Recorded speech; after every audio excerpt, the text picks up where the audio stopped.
सबसे पहले मैं आप लोगों के चैनल के माध्यम से पूरे रुन्नीसैदपुर विधानसभा वासी को नमस्कार या प्रणाम करता हूं और आप लोगों का भी स्वागत करता हूं।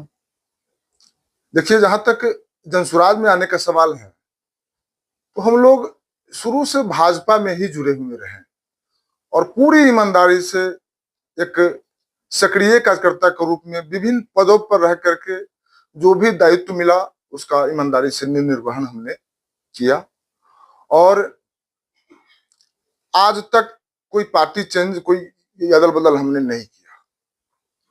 लेकिन हमने देखा क्या कि भाजपा में अब काम की बात कम, धर्म और जाति की बातें ज्यादा, विकास की बातें कम, जो जन समस्याएं हैं उनकी चर्चा कम और धर्म समुदाय की चर्चा, मंदिर मस्जिद की चर्चा ज्यादा होने लगी।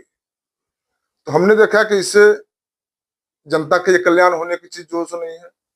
दूसरी बात कि रुन्नीसैदपुर कभी भी भाजपा के खाते में नहीं आया।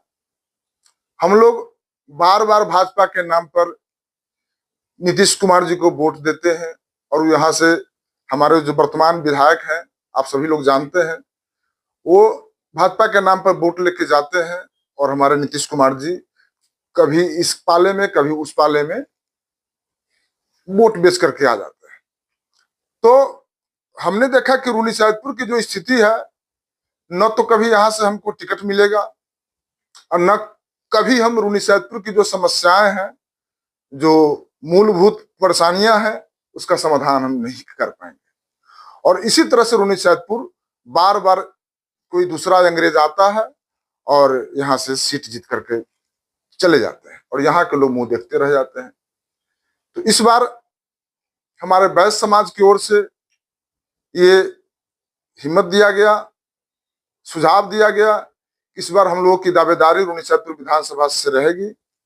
और हमने देखा कि माननीय प्रशांत किशोर जी अभी नए चेहरा है और बिहार के बारे में सोच रहे हैं। आज तक जिस मुद्दा की चर्चा किसी पार्टी ने नहीं किया, कोई दल ने नहीं किया, हमारे प्रशांत किशोर जी ये पलायन की बात जो करते हैं, ये पलायन रोकने की बात जिस करते हैं, शिक्षा की बात जिस करते हैं, रोजगार की बात जिस करते हैं और बिहार में जो भी मूलभूत समस्याएं हैं उसका जोरों पर आवाज उठाते हैं और लोगों में उनका रुझान है। और खास करके बिहार के नवयुवक प्रशांत किशोर जी को अपना मुख्यमंत्री के रूप में चेहरा मान चुके हैं।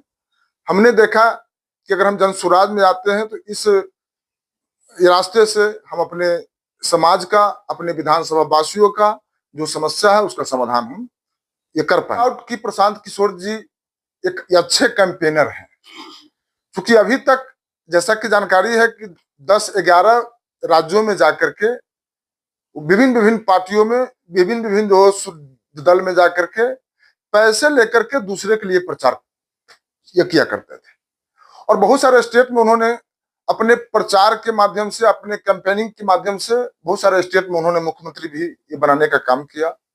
यहां तक की जानकारी है कि हमारे माननीय ये प्रधानमंत्री जी के भी माने चुनाव में 2014 में उनकी जो भूमिका रही, बहुत ही बेस्ट प्रचारक के रूप में उनको लोग जो है बिहार में या भारत में लोग उनको जानते हैं। उन्होंने प्रधानमंत्री ये बनाने में जो भूमिका अदा की वो इस सराहनीय है। तो उनका जो काम ये करने का तरीका है, वो सिस्टम पे विश्वास रखते हैं और प्रशांत किशोर जी एक अच्छे कैंपेनर हैं। लोगों ने देखा कि आप जब इतना अच्छा चुनाव कैंपेन कर सकते हैं तो क्यों ना आप बिहार के लिए जो है सो खुद अपनी पार्टी बना करके लोगों का यह कल्याण हो या ऐसा जो हो सो ये एजेंडा लेकर के बिहार में आइए और अपना पार्टी बना करके यहाँ काम कीजिए। तो प्रशांत किशोर जी ने अपना पार्टी बनाया और इतने अनुभवी लोग, इतने जानकार लोग अगर बिहार का नेतृत्व जो करते हैं तो स्वाभाविक है कि बिहार का बेहतर विकास होगा। और हम लोगों को ये लगा कि बिहार का भविष्य जो उज्जवल है, क्योंकि प्रशांत किशोर जी जिस एजेंडा के तहत बिहार में चुनाव की तैयारी जो है कर रहे हैं वो बहुत ही सराहनीय होगा। इसी विश्वास के साथ हमने उनके साथ रिश्ता जोड़ा। ये प्रजातंत्र है, कोई किसी को रोक नहीं सकता है। दावेदारी तो ये कर ही सकते हैं लोग, लेकिन प्रशांत किशोर जी ऐसे अनुभवी लोग हैं, और खास करके जन सुराज पार्टी में जो टिकट बांटने का प्रक्रिया है, 7 लेयर का सर्वे होता है। उस सर्वे में हर एंगल से, हर ये कसौटी पर, हर मापदंड पे जो व्यक्ति, जो प्रत्याशी पास होंगे उन्हीं को टिकट दिया जाएगा। आपकी मुद्दा क्या क्या क्या होंगे? आपकी मुद्दा जब अगर फाइनल होते हैं तो विधानसभा में तो टिकट से, तो आपके मुद्दा क्या होंगे? सबसे पहले हम जिस विधानसभा से हैं, यहाँ जो मूलभूत समस्याएं हैं, यहाँ के अंचल और ये ब्लॉक ऑफिस में जितना भ्रष्टाचार बढ़ा हुआ है, चरम सीमा पर है। यहाँ घूस का दुकान खुला हुआ है।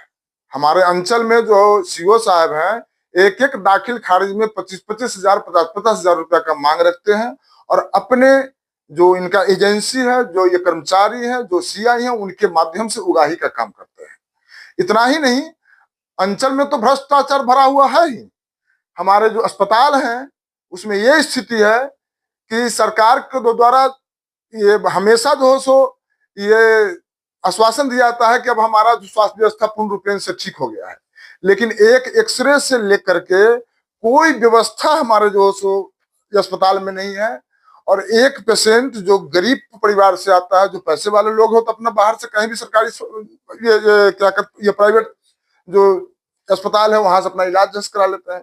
लेकिन जो कमजोर लोग हैं, जो हमारे गांव देहात से आने वाले, पिछड़ा, अति पिछड़ा, जो अल्पसंख्यक, जो भी ये परिवार से आने वाले जो लोग हैं, उनका ये स्थिति है कि वो अस्पताल में जब आते हैं तो रोक करके जाते हैं। उनका कोई सुनने को तैयार नहीं होता है, कोई सुध लेने को तैयार नहीं होता है, उनके पास माने एक्सरे का पैसा नहीं होता है। सभी सरकारी डॉक्टर अपना अपना निजी ये क्लिनिक खोल करके बैठे हुए हैं और माना अच्छा से उगाही जिस कर रहे हैं।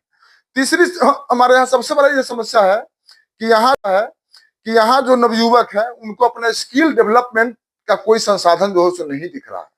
न तो यहाँ खेल का मैदान है किसी भी क्षेत्र में, माने जिससे युवा का स्किल डेवलप हो, किसी भी क्षेत्र में कोई पहल आज तक कोई भी विधायक, कोई सांसद, कोई मंत्री, कोई पार्टी ने नहीं किया। इससे युवाओं में एक निराशा भरा जो सो भाव उत्पन्न हो रहा है, और वो निराश हो रहे हैं। जबकि नवयुवक हमारे बिहार के निर्माण में, देश के निर्माण में अहम भूमिका जो है सो रखते हैं, लेकिन उनके भविष्य के बारे में कोई सोचने वाला जो है सो नहीं है। इसके बाद चौथी समस्या जो है सो मैंने यहाँ जो है वो है बाढ़ का। यहाँ हर साल बाढ़ से लोग प्रभावित रहता है। बगल में बागमती नदी है, हर साल कोई न कोई ये बहाना से पानी आता है। ये कभी नेपाल पानी छोड़ दिया, कभी बांध टूट गया, कभी बारिश माने ज्यादा हो गया। तो इसका ठोस प्रबंध कभी आज तक किसी सरकार ने नहीं किया। कोई भी जो सो विधायक, कोई भी सांसद यहाँ इसका ठोस विकल्प आज तक जो है सो नहीं ढूंढ पाए हैं, जिससे हमारा पूरा रून्नीसैदपुर हर साल बाढ़ से प्रभावित रहता है। लगभग मास जो यहाँ का जनसंख्या है वो प्रभावित हो जाता है। ये किसान तो प्रभावित होते ही हैं। तो ये 4 समस्या मूलभूत ये समस्या है। प्रशांत किशोर को स्वागत करने में तो पूरा बिहार लगा हुआ है, और रून्नीसैदपुर ये भी विधानसभा से, हालांकि वो सीतामढ़ी डिस्ट्रिक्ट में वो आ रहे हैं, ये तरियानी में आ रहे हैं, लेकिन उल्लास इतना है, लोगों में चाहत इतनी है उनके प्रति कि लोग रून्नीसैदपुर से भी माने दर्जनों बस, मोटरसाइकिल और ये स्कॉर्पियो 4 चक्का से लोग उनके स्वागत के लिए, उनको सुनने के लिए जा रहे हैं। पूरी तैयारी में हम लोग हैं, उनको वहां तरियानी की धरती पर हम लोग जम के स्वागत करेंगे। मेरा नाम हुआ, वैसे बाय पेपर मेरा नाम हुआ विजय कुमार शाह, ठीक है, और लोग मुझे इस नाम से जानते नहीं है, लोग विजय सिंधिया के नाम से जानते हैं।